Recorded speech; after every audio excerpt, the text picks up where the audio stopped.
There are many variations to this supernumerary robotic limbs. If you have seen the manufacturing site of an aircraft, it's really amazing. Staircase and scaffold has been built to reach the aircraft. It has been designed for human access, not for robot access. So it doesn't work to use a standard one. On the other hand, if you can wear some additional robots on your body, and a worker can climb up and then do something that is difficult to do, by himself, but being assisted by extra legs and arms, it did work very much. So we got the kind of very enthusiastic, response from those, industrial partners, and that really encouraged us to move up to the next level. And then we built a few robots which meet their needs.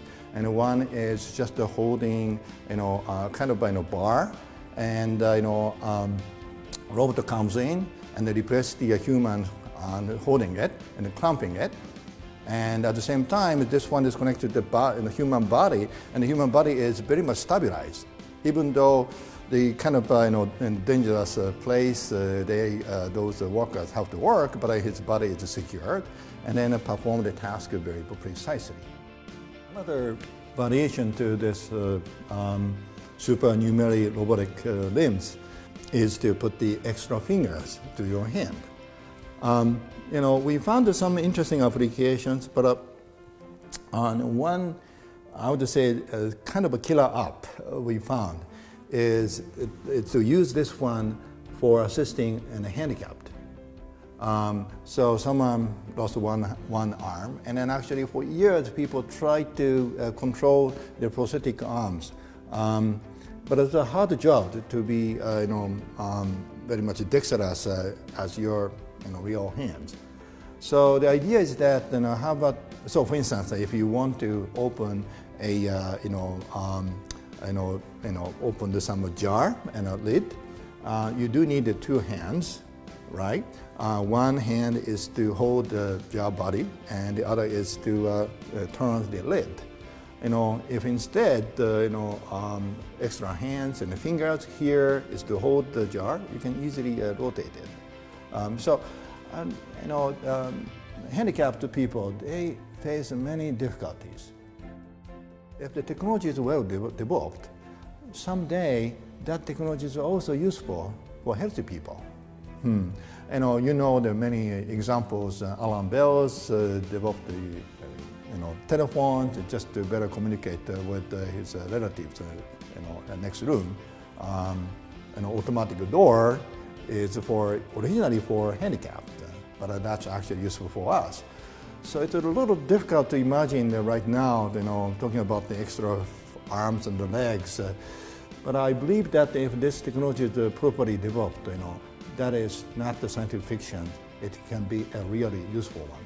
And this, extra fingers the design, we are now very much thinking of the handicapped assistance. And then maybe from that point, we can come up with something very useful ones. So people can be assisted with the extra fingers to do something which is otherwise very difficult to do. Another variation to this supernumerary robotic limbs is what we call the wearable canes. So this is to be attached to somewhere at your waist, and then this is to assist you to walk or enhance the balancing and stability. People have been working on wearable robots called exoskeletons, and that may be useful. And in fact, some people try to use that for assisting the handicapped. Someone has been sitting in wheelchairs for a long time, and now can stand up, and fascinating stories. And now, however, we can think about an alternative to exoskeletons, because exoskeleton has several challenges. It is to attach it to the human body, and it is to reinforce each joint by exerting extra torques there. But think about something that you need to have a bigger footprint to stabilize your body. It's much easier to have extra legs or cane that is to support the body at the point which is actually maximize the footprint area. And also, when you try to stand up, I try to move up in this way, and that needs a lot of torques, lots of effort in here. And if you just use the exoskeleton, that particular posture is harder for the exoskeleton too. Instead, if you just branch out another leg coming out of this and hit some particular spot of the ground, it's much easier to move up. So we don't have to put the extra robotic limbs along your legs. You can actually branch out and then put it this one and then point and then touching appropriate point in the ground. So this is our third third version, starting with the arms and then fingers and then canes. Many things that can be considered.